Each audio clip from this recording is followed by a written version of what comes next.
নমস্কার বন্ধুরা, সব কেমন আছো? আশা করি সবাই ভালো আছো। আর আমি আজকে সকাল সকাল ভিডিওটা শুরু করেছি। তোমাদের কাছে অনেক দিন ভিডিও নিয়ে আসিনি, আবার নতুন করে ভিডিও শুরু করছি। সকালে আমার মেয়ে যাবে স্কুলে, সেই জন্য টিফিন বানাতে হবে। সেই জন্য সকালেই আমি আগে তরকারি করে নিচ্ছি মুড়ি খাওয়ার, কারণ ওকে মুড়ি খাইয়ে স্কুলে পাঠাবো। সেই জন্য এখানে বাঁধাকপির তরকারি করছি।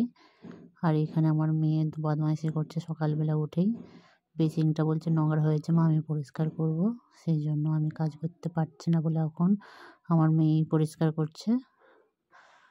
আর এখানে ঠান্ডা লেগে যাওয়ার ভয়ে আমি একটু বকাবকি করছিলাম, কিন্তু শুনছিল না, বলছে মা এটা আমি পরিষ্কার করব। আর এখানে সকালের জন্য খাবার বানিয়ে দিচ্ছি, বেগুনিও করছি। আর এখানে দেখো 11টা বাজে, ভাত বসিয়ে দিয়েছি মেয়েকে স্কুল পাঠিয়ে দিয়ে। আর এখানে তরকারি করছি, ডাঁটা আলু বেগুন বড়ি দিয়ে একটা তরকারি, আজকে নিরামিষ, সেই জন্য নিরামিষ রান্না।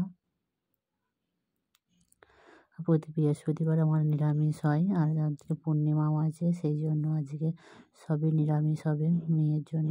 তবুও যদি বা একটা মাছ ভেজে দিই ফ্রিজ থেকে বের করিয়ে, কিন্তু বৃহস্পতিবারে তবু আজকে দেওয়া হবে না, কারণ আজকে পূর্ণিমা বৃহস্পতিবার, তার সঙ্গে এই জন্য দেবো না।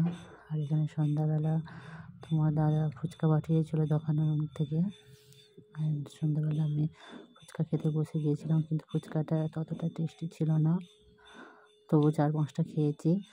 আর সন্ধ্যাবেলা আবার বেগুনি করছি, কেন জানো? সকালে বেগুনিটা খেয়ে তোমার দাদার হয়নি, মানে একটা করে বেগুনি নয়, ওর 4-5টা বেগুনি একার হলে ভালো হয়, ওই জন্য আবার রাত্রিবেলা বেগুনি করতে বসে গেছি। আর আমার একটা কাকিমা বলেছিল যে বেগুনি করলে চালের গুঁড়ো তার সঙ্গে একটু পায়েল করবি, দেখবে মানে খুব সুন্দর বেগুনিটা মচমচে হবে। কিন্তু তাই করেছিলাম, কিন্তু খুবই ভালো মচমচে হয়েছিল, আর তেলও তাইতে লেগেছিল না। আর এইভাবেই আমি বেগুনি করেছিলাম। আর এবার পর থেকে মানে বেগুনি করলে আমি চালের গুঁড়ো দিয়েই বেগুনি করার চেষ্টা করব, কারণ তেল কম ধরে থাকে আর কি, আর মচমচেও হয়। আর রাত্রিবেলা 10:30 বেজে গেছে।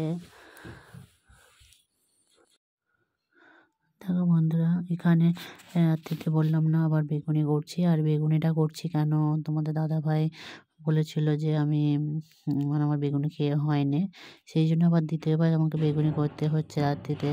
আর রাত্রিতে আমাদের খাবার জন্য কিছুই করা হয়নি, আর রাত্রিতে তোমাদের দাদাভাইয়ের জন্য রুটি করা হয় বেশিরভাগ, কারণ রাত্রিতে ওকে ভাত দেওয়া হয়নি, কিন্তু ওর ভাতটা সব থেকে প্রিয়, কিন্তু ডাক্তার ওকে ভাত খেতে বারণ করেছে, সেই জন্য ওকে ভাতটা দেওয়া খুব কম হয়, রুটিটা করা হয় বেশি। আর আজকে রুটি খাবে না বলতে আজকে বেগুনি করে দিচ্ছি, মুড়ি খাবে, তার সঙ্গে সঙ্গে আমরাও মুড়ি খাবো, কারণ আজকে ঠান্ডাটা প্রচুর আছে, সেই জন্য সবাই মিলে মুড়ি খাওয়ার জন্য বেগুনি ভাজা হচ্ছে। আর সেবেলাকার একটু তরকারি আছে, সেই তরকারিটা দিয়ে মুড়ি খাওয়া হবে। আর এখানে বেগুনি আমার ভাজা হয়ে গেছে, এটাই লাস্ট। আর এখানে তোমাদের দাদাভাই তেলের কড়াটা ঢাকা দিয়ে দিচ্ছে, আর আমি এখানে একটু জল ভরে নেবো। চলো বন্ধুরা, ভিডিওটা এখানে আমি শেষ করব। ভালো লাগলে একটু লাইক শেয়ার করে দিও। অনেক দিন ভিডিও দিইনি, আর কেন ভিডিও দিইনি ভিডিওটা দেখতে থাকো, বুঝতে পারবে আমি কেন ভিডিও দিইনি। পরের পর ভিডিও যাবে, কিন্তু প্রতিদিন দিতে পারবো না কি জানি না, তবু দেওয়ার চেষ্টা করব এবার। আর ভিডিওটা ভালো লাগলে একটু শেয়ার করো। নমস্কার, ভালো থেকো সবাই, টাটা।